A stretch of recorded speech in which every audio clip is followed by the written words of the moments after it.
Bonjour à tous, aujourd'hui on poursuit notre voyage au niveau de l'univers interne dans les arts martiaux où je vais partager aujourd'hui un aspect un peu déroutant par rapport à notre vision actuelle en tout cas du monde. Restez connectés, c'est assez intéressant.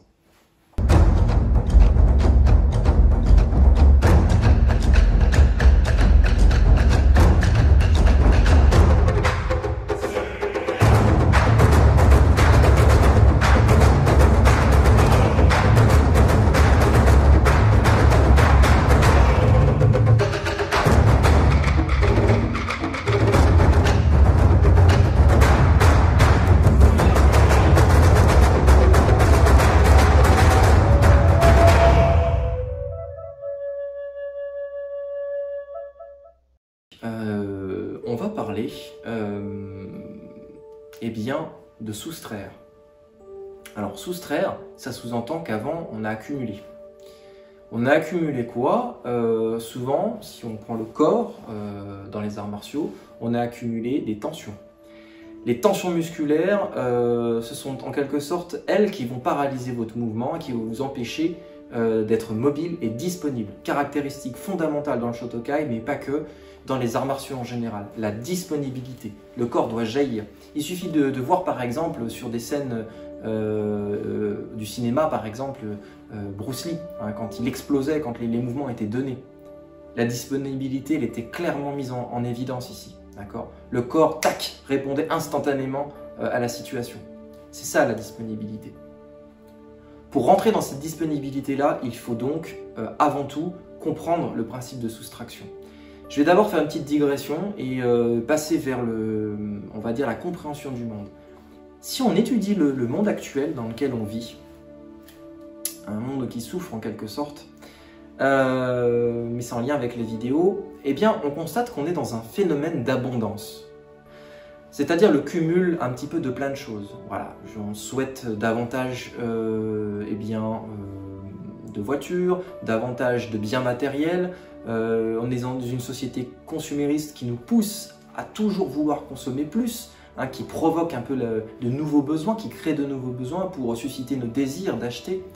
Mais vous voyez, on est vite pris au piège dans ce système. Le système d'être toujours un petit peu dans cette abondance et vouloir toujours plus.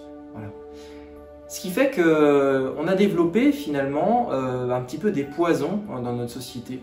Ce sont des poisons qui, quelque part, inconsciemment, nous freinent dans notre progression et nous freinent dans notre évolution et dans la manière où on pourrait faire les choses à travers le monde. Ces poisons, nourris par l'abondance, sont souvent associés à des formes telles que par exemple la jalousie. Voilà. Le fait de se comparer à quelqu'un, le fait d'avoir cette envie d'être quelque part supérieur à l'un, supérieur à l'autre, naît en fait de ce principe d'abondance. Vu qu'on doit nourrir toujours plus, satisfaire l'ego, tous ces aspects-là en fait sont en quelque sorte de réels poisons. Donc on tend vers quelque chose de très individualiste, où finalement l'objectif c'est que l'individu, de par tout ce qu'il a cumulé, eh bien, devient meilleur. Et bien dans les arts martiaux internes, on dit le contraire. On dit que pour devenir plus fort, il faut soustraire la force. Il faut développer le Sangjin. Le Sangjin pour pouvoir apprendre à mieux ressentir son corps. Apprendre à vider son corps. On dit aussi vider sa tasse pour mieux la remplir, mais c'est exactement ça. C'est-à-dire que l'une des premières approches, en tout cas dans les arts martiaux internes, dans la porte d'entrée que en tout cas moi j'ai prise par rapport à cette démarche de m'intéresser à l'interne, c'est de comprendre qu'en fait on va chercher à soustraire et donc à éviter l'abondance. Donc le principe de soustraction, quand on est dans la dimension interne, commence déjà par des méthodes que j'évoque dans mes vidéos. Je vous invite à aller regarder ces vidéos, à un petit peu à rentrer dans ce voyage, à prendre les bribes d'éléments et commencer à construire votre propre puzzle sur la base de ces éléments, puisque toutes mes vidéos abordent finalement la même chose, mais vues sous des angles différents. Il s'agit un petit peu comme d'un prisme, d'accord? Je reflète un aspect de lumière, on va dire une facette du prisme, mais en fait le prisme peut s'aborder de plein de manières. Donc toutes mes vidéos tendent à ouvrir des portes qui donnent en réalité sur une même pièce, d'accord? Le principe de soustraction du corps est donc lié au fait de pouvoir retirer la force. Donc quand on dit retirer la force, soustraire la force, ça ne veut pas dire devenir mou, d'accord? J'en ai parlé déjà dans plusieurs autres vidéos. Ça veut dire en fait trouver les justes tenseurs nécessaires dans le mouvement. C'est là que tous les arts, à mon sens, chinois, sont extrêmement bien faits. Et on voit maintenant des courants aussi d'art japonais. Par exemple, regardez le Yichuan, qui est vraiment d'une beauté absolue en termes de kung-fu, de développement de kung-fu, donc développement de la compétence, ici martiale en l'occurrence, eh bien, a été traduite aussi dans un équivalent japonais. C'est-à-dire que le Taikiken, c'est un équivalent du Yichuan chinois. Donc, il y a des passerelles et on comprend qu'il y a des choses, je pense en tout cas, qui se sont noyées, qui se sont perdues dans le temps entre les voyages qui ont dû être faits entre la Chine, Okinawa et le Japon. Il y a peut-être même aussi bien avant par rapport à l'Inde, il y a des choses qui viennent aussi de l'Inde, je pense notamment aussi du Kalari Payat. Mais il y a eu, je pense, de la déperdition, aussi de la rétention, sûrement d'informations. Et donc un de ces principes, à mon avis, qui est super important, qui est très structurant pour votre pratique et pour avancer, c'est de comprendre qu'en fait, il faut soustraire la force pour pouvoir devenir plus fort. C'est assez étrange, et pourtant c'est concret. L'une des premières postures, et je vais en faire une vidéo là-dessus, c'est Wuji. Wuji, c'est cette fameuse posture dans laquelle on se tient droit, les bras sont le long du corps. Elle porte plusieurs noms en fonction des différentes pratiques qui ont évolué dans le temps. Je pense notamment au Qigong Tuina. Qigong Tuina aborde ce nom de posture avec un autre terme, par exemple. Mais si on se réfère à cette posture Wuji, que j'évoque assez souvent aussi dans mes vidéos, l'une des premières facultés, c'est de travailler le Songjin, travailler le relâchement du corps, et donc effacer en quelque sorte les excès de force. Toutes les crispations qui vont se trouver dans le corps vont devoir fondre dans le sol, couler, d'accord, de manière à ce que Yongchuan soit rempli, cette fameuse partie du pied que j'ai évoquée dans la vidéo précédente. Ce fameux relâchement va vous permettre derrière de venir tisser de nouvelles relations dans le corps, de les conscientiser et de mieux les visualiser. Et là, je vais rebondir aussi sur une autre vidéo où j'avais parlé de l'état de calme. L'état de calme va vous permettre, en quelque sorte, de vous mettre dans des prédispositions. Une fois de plus, pourquoi? Pour éviter l'abondance des idées. L'abondance des idées, c'est finalement cet amas d'informations, d'images qui vous viennent dans des instants très très courts, qui transitent au niveau de l'esprit, qui peuvent parfois même le paralyser, lui faire perdre confiance, le noyer complètement. Eh bien, ces méthodes-là de Wuji vont à la fois jouer sur l'abondance de l'esprit, le fait au niveau du Shin d'avoir une lucidité, d'accord, pour pouvoir vous concentrer, c'est vraiment ça, concentrer, avoir un focus sur l'instant présent par rapport à votre corps. Qu'est-ce qui se passe dans votre corps? Donc, réduire l'abondance de l'esprit pour retrouver l'état de calme et réduire l'abondance des tensions musculaires dans le corps pour pouvoir trouver le relâchement corporel. Si vous êtes sur un travail, par exemple, de Shokutsuki, eh bien, il va falloir être capable de venir effacer les excès de tension, les résidus de tension qui polluent votre mouvement. C'est pour ça qu'on parle dans les arts internes de raffiner l'énergie, raffiner le corps, puisqu'en fait, pour chasser ces tensions, eh bien, il va y avoir un travail extrêmement fin et régulier à fournir. D'accord ? Le piège, souvent quand on voit des grands maîtres, c'est qu'on apprécie la qualité du geste, la qualité du mouvement, on apprécie la finesse.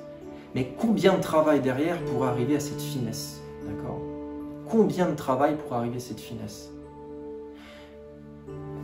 Il faut donc bien comprendre qu'à travers ces vidéos, je ne peux que vous donner des éléments, des bribes, mais qui vont déjà, une fois, on va dire, compris dans la théorie, vont vous permettre de changer un petit peu le mode de fonctionnement et surtout d'avoir des leviers pour pouvoir creuser ces aspects-là. Donc si on parle de soustraction de force, il faut aussi vous poser la question en tant que pratiquant de votre art, eh bien, dans chacun des mouvements, est-ce que je soustrais réellement la force?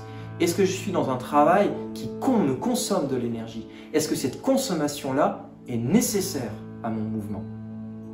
D'accord? C'est comme ça que petit à petit, on peut rentrer dans des choses plus fines. D'accord? Et on commence à voir se dessiner du potentiel sur chacun des mouvements. D'accord? Vous avez peut-être énormément travaillé le Chuto-uke, vous êtes donc optimal sur votre Chuto-uke. Par contre, vous n'avez pas forcément travaillé le Juji correctement ou le Uraken. Et peut-être que les sensations d'un mouvement par rapport à l'autre ne sont pas du tout équilibrées. Mais peut-être que le problème de fond est lié à votre conscience du corps et à ce principe de soustraction.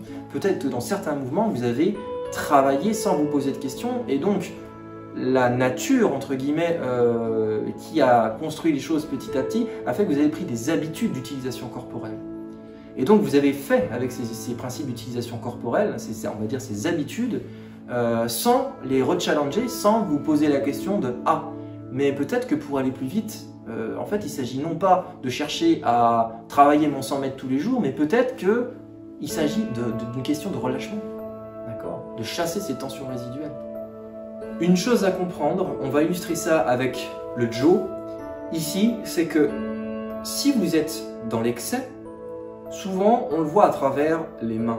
Les mains vont chercher, quand on débute par exemple avec une arme, à tenir fermement l'arme, comme si on avait peur que l'arme quitte finalement nos mains, et comme si l'arme allait s'échapper du mouvement, d'accord? Eh bien, le principe, en tout cas ici, visuel est simple, c'est que les mains vont travailler avec ce principe de soustraire la force. Donc les mains, voilà, doivent être suffisamment souples et suffisamment légères, d'accord, pour éviter toute contrainte. Ça, c'est quelque chose d'important. Et toutes les manipulations autour du bâton et des armes vont se faire sur la base de ce relâchement au niveau des extrémités, mais pas que, au niveau d'un relâchement de tout le corps. D'accord ? Les mains étant juste les terminaisons de l'intention finalement. Si l'intention c'est de venir travailler la tenue du bâton, l'intention va démarrer au niveau du shin et va donc remplir le corps pour pouvoir ensuite venir se placer sur les extrémités. D'accord ? Donc ça c'est important de le comprendre. Il faut penser vraiment à travailler dans le relâchement, pas la mollesse. Il s'agit d'être dense, d'accord, d'avoir une fermeté dans le corps. Pas une contraction au sens force brute, mais une fermeté à l'intérieur du corps, une densité qui est capable d'apparaître et de disparaître, de se révéler, d'accord, et ensuite de se masquer. Donc voilà, je ne vais pas aller plus loin aujourd'hui, mais l'objectif il est de comprendre ça. Dans les arts martiaux internes, il ne s'agit pas d'avoir toujours plus, il s'agit plutôt d'avoir moins, de se satisfaire du moins et de construire quelque chose de solide à travers ce moins. Soustraire la force. Restez connectés. Je vous dis merci et à très vite.